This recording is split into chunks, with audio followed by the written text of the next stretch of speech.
दोस्तों, आलिया भट्ट और शर्वरी वाघ की फिल्म जो कि स्पाई यूनिवर्स का हिस्सा है यशराज के, अल्फा इस फ्राइडे को रिलीज होनी है। लेकिन इस फिल्म के प्रमोशन उस तरह से कहीं भी नज़र नहीं आ रहे हैं जैसी कि आमतौर पर उम्मीद होती है यशराज की फिल्म जो है प्रमोट की जाएगी। कुछ नहीं दिख रहा है। सोशल मीडिया में भी बहुत थोड़ा बहुत जो है आपको नज़र आएगा। इक्का दुक्का शहरों में, दिल्ली जयपुर जैसे शहरों में ये एक्ट्रेसेस गई हैं। और ख़ास बात ये भी है कि फिल्म में जो स्टार कास्ट है इन दोनों के अलावा एक तो अनिल कपूर हैं और दूसरे बॉबी देओल। तो ये उस तरह की स्टार कास्ट नहीं है इस फिल्म की जो कि मास को अपील करे और खींचे। तो ऐसे में इस फिल्म का आखिर होगा क्या? क्योंकि ये स्पाई यूनिवर्स की फिल्म है और धुरंधर जो लास्ट ईयर आई थी उसने इसका बहुत सारा समीकरण जो है बिगाड़ दिया है। अब ऐसे में खबरें ये है ट्रेड मीडिया में भी और सोशल मीडिया में भी कि इस फिल्म के लिए यशराज ने एक मास्टर प्लान बनाया है। क्या है वो मास्टर प्लान, किस तरह से वो इसको एग्जीक्यूट करने की कोशिश कर रहे हैं, इस फिल्म को कितनी एडवांस बुकिंग मिल सकती है, ट्रेड का क्या अनुमान है, इस पर हम बात करेंगे। खास बात तो यह है कि अल्फा जो है वो यशराज फिल्म्स के स्पाई यूनिवर्स की पहली फीमेल सेंट्रिक फिल्म है। अब फीमेल सेंट्रिक फिल्म होने की वजह से इसकी ग्रैंड ओपनिंग की उम्मीद तो जो है वो किसी को नहीं है। और जिस तरह से प्रमोशंस हैं, तो जहाँ तक अल्फा को लेकर यशराज फिल्म्स की बात है, तो खबरें ये बता रही कि पूरा फोकस जो है वो यूथ पर है। मतलब ये फिल्म चलेगी कि नहीं चलेगी, इस फिल्म की जो कहना चाहिए जो कलेक्शन होगा वो पूरा पूरा इस बात पर डिपेंड करेगा कि ऑडियंस इसको, यूथ ऑडियंस इसको कैसी लेती है। और आप ध्यान कीजिए कि सबसे पहले समय रैना के शो पर जो है इंडियाज गॉट टैलेंट जो 2 है उस पर इस फिल्म का आप कह सकते हैं प्रमोशन शुरू हुआ। हालांकि पहले कुछ वीडियो आ चुके थे, टीजर ट्रेलर आ चुका था, लेकिन बात यह है कि मास को, यूथ को जो अपील करने वाली बात है वो समय रैना के शो से नजर आई। उसके बाद भी आलिया और शर्वरी के कुछ वीडियो आए हैं, किसी में वो बिहाइंड द सीन्स नज़र आ रहे हैं, किस तरह से एक्शन सीन जो है वो शूट हुए, कहीं वो फिजिकल फिटनेस दिखाने के लिए एक्सरसाइज करती नज़र आ रही हैं, फिल्म का एक आध गाना जो है बैकग्राउंड में बज रहा है और वो लोग कार में ट्रैवल कर रही हैं, इस तरह के वीडियो। लेकिन ये वो प्रमोशन नहीं है ट्रेडिशनली जो कि आम जनता को जो है अपील करता है।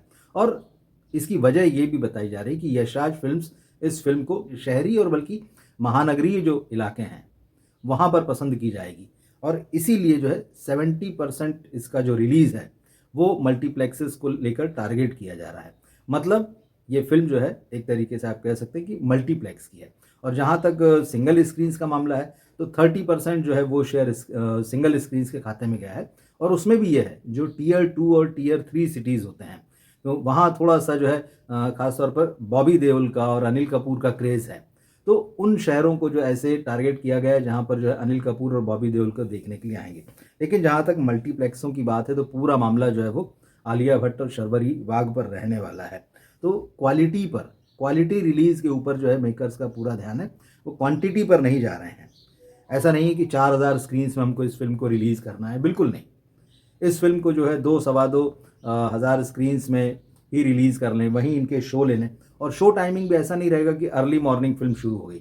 और यशराज की फिल्मों में हमने पिछले कुछ समय में देखा है कि वो नॉर्मली जो है वो जब भी इस तरह की रिलीज़ होती है, जैसे मर्दानी आई थी पिछली बार, तो वो अर्ली मॉर्निंग शो वो सब नहीं, 10 बजे 11 बजे के बाद के शो, जबकि ऑडियंस जो है वो निकलती हैं। अब इस समय थोड़ा सा मल्टीप्लेक्स में एक चैलेंज उनके लिए ये भी आने वाला है कि अव्वल तो लास्ट फ्राइडे को Welcome to the Jungle release हुई है। अब बड़ी फिल्म है, मास की फिल्म है, और धीरे धीरे करके जो है ये लोग इसको देखने तो जा ही रहे हैं और उसका कलेक्शन जो है आज 100 करोड़ भी पार कर चुका है। तो मास की फिल्में, मल्टी स्टारर फिल्में लोग देखेंगे। इसके अलावा मैं वापस आऊँगा, उसने भी अभी मल्टीप्लेक्सों में अपनी पकड़ बनाकर जो है वो रखी हुई है। तो कुल मिला के जो है एक बहुत ही सोची समझी रणनीति यशराज फिल्म जो है वो इसको बना के चल रहा है। और एक और बात है, ऐसी फिल्में जो होती हैं, और ख़ास तौर पे ये तो आलिया भट्ट की इस फिल्म के साथ हो ही गया है कि नेटफ्लिक्स इस फिल्म के लिए पहले ही 215 करोड़ रुपए ऑफर कर चुका था। ये खबरें आई थी कि भाई आप तो हमें दे दीजिए। क्योंकि जब धुरंधर रिलीज़ हुई थी तो उस वक्त हमने देखा था कि किस तरह से स्पाई यूनिवर्स की फिल्म को ज़बरदस्त रूप से क्रिटिसाइज़ किया जा रहा था। और ये लगने लगा था कि अब अगर ये फिल्म धुरंधर के बाद में आ रही है, क्योंकि ऑलमोस्ट एक ही टाइम पे दिसंबर में 25 दिसंबर को अल्फा को भी रिलीज़ होना था, तो अगर उस वक्त ये आती तो लोग मान चुके थे श्योर शॉट की ये फिल्म फ्लॉप होगी। अब उसके बाद इसमें क्या एडिटिंग हुई, नहीं हुई, किस तरह से इसको धुरंधर धुरंधर के बाद में क्या कुछ बदला गया है, वो मेकर्स ही बता सकते हैं। लेकिन उस वक्त जिस तरह से ये बातें आई थी कि मेकर्स का आत्मविश्वास भी हिल गया है, धुरंधर ने बहुतों को हिलाया। और क्योंकि वो भी एक स्पाई फिल्म, और उसमें जिस तरह से इंडिया पाकिस्तान दिखाया गया और जिस तरह का इंडिया पाकिस्तान जो है वो यशराज की फिल्मों में दिखाया जाता है, तो लोगों ने तो बहुत तगड़ी क्लास ले ली थी। अब उसके बाद ही ये खबर थी कि भाई जो नेटफ्लिक्स है 215 करोड़ रुपए ऑफर कर रहा है और कह रहा है कि आलिया भट्ट की ये फिल्म हमको सीधे दे दीजिए। मगर फिर किसी तरह से ये हुआ कि नहीं, इस फिल्म को थिएटर में ही रिलीज़ किया जाएगा और यशराज फिल्म्स ने एक तरीके से कहना चाहिए कि अपनी फिल्म में, अपने कंटेंट में जो है वो भरोसा दिखाया, आलिया भट्ट में भरोसा दिखाया। अब आलिया भट्ट के लिए ये फिल्म बहुत बड़ा चैलेंज है, क्योंकि वो इस फिल्म में एक्शन कर रही हैं और हम सब जानते हैं कि उनकी जो लास्ट फिल्म थी वो भी एक्शन फिल्म थी, जिगरा। बुरी तरह से बॉक्स ऑफिस पर फ्लॉप हुई थी, उसके लिए उनको ज़बरदस्त रूप से ट्रोल भी किया गया था, कंट्रोवर्सी भी हुई थी, क्योंकि वो वहाँ लेडी अमिताभ बच्चन बनने आई थी। अब ये अलग बात है कि जब अल्फ़ा का टीज़र ट्रेलर रिलीज़ होता है तो बच्चन साहब खुद जो है आलिया की तारीफ़ में 2 शब्द लिखते हैं, उस टीज़र ट्रेलर को जो है वो पोस्ट करते हैं अपने एक्स अकाउंट पर। शाहरुख खान भी प्रमोट कर रहे हैं, वो तो खैर हो गई। एक और चीज़ होगी इसके प्रमोशन में भी आने वाले दिनों में, आप देखेंगे, वो ये है कि जो स्पाई यूनिवर्स के कलाकार हैं, शाहरुख हैं, सलमान हैं, ऋतिक हैं, कैटरीना हैं, ये लोग सब आप देखेंगे जैसे ही ये फिल्म रिलीज़ होगी तो ये अपने अपने अकाउंट से सोशल मीडिया के इस फिल्म को प्रमोट करने वाले पोस्ट डालेंगे। और ऋतिक तो खुद इस फिल्म में एक कैमियो अपीयरेंस कर रहे हैं, उनकी आंखें जो हैं वो सब देख चुके हैं टीज़र ट्रेलर में। तो उसके बाद ये एक थोड़ी सी हल्की सी संभावना है कि शायद उनकी वजह से कोई फिल्म देखने आए।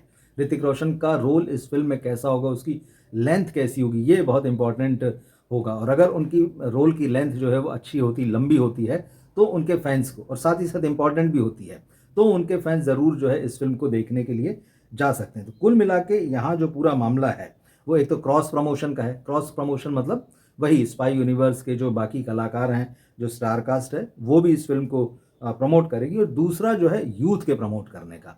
और सारा मामला जो है डिजिटल चल रहा है। आप देखिए पूरा ग्राउंड एक्टिविटी उस तरह से नहीं है, सारा फोकस जो है वो डिजिटल पर है और यूथ पर है। तो कुल मिला के इस फिल्म के लिए जो रणनीति नज़र आ रही है यशराज फिल्म्स की, वो यही है कि यंगस्टर्स इस फिल्म को देखने के लिए आ जाएं। और अगर यंगस्टर्स इस फिल्म को देखने के लिए आ गए तो आप ये मानिए कि ये स्पाई यूनिवर्स बच जाएगा। क्योंकि एक सबसे बड़ा चैलेंज जो इस फिल्म के साथ जुड़ा हुआ है वो ये भी है कि धुरंधर के बाद जिस तरह से क्रिटिसाइज हुआ है यशराज का स्पाई यूनिवर्स, अगर अल्फ़ा चलती है और इसको पॉजिटिव रिस्पांस मिलता है, अच्छा रिस्पांस मिलता है, लोग भरोसा जताते हैं इसकी कहानी में, तब तो फिर जो है यशराज जो है वो आगे की जो स्पाई यूनिवर्स की उनकी फिल्में हैं, जिसमें खास तौर पे पठान 2 की बात हो रही है कि पठान एक बार फिर से बॉक्स ऑफिस पर लौटेगा, तो वो बन सकती है। लेकिन अगर ऐसा नहीं हो पाए तो यशराज फिल्म्स के लिए ये बहुत मुश्किल होगा, या कम से कम आसान तो बिल्कुल भी नहीं होगा कि वो अपने स्पाई यूनिवर्स को कंटिन्यू करें। क्योंकि उनकी पिछली फिल्म जो है वार 2 जो है वो बॉक्स ऑफिस पर दर्शकों ने उसको खारिज कर दिया। उससे पहले टाइगर 3 भी जब आई थी तो उसको भी जो रेस्पॉन्स चाहिए वो नहीं मिला था। और जिस तरह से पाकिस्तान के साथ इन फिल्मों में रिलेशन दिखाए जाते हैं कलाकारों के बीच में, जो कैरेक्टर्स के बीच में, उससे अब लोग खासे नाराज़ नज़र आ रहे हैं। तो खबरें अब ये भी है कि भाई अल्फ़ा में वैसा कुछ नहीं होगा। तो चलिए, अल्फ़ा में नहीं होगा तो क्या नया होगा, ये हम सब देखना चाहेंगे। आप क्या सोच रहे हैं? आपको क्या लगता है कि इस फिल्म की, आलिया भट्ट की अल्फ़ा की बज़ इतनी है कि वो दर्शकों को थिएटर्स में जाने के लिए मजबूर कर सके? क्या आप इस फिल्म को देखने के लिए थिएटर में जाएंगे? कमेंट बॉक्स में लिखकर ज़रूर बताइएगा। मिलते हैं फिर हम अगले वीडियो में। नमस्कार।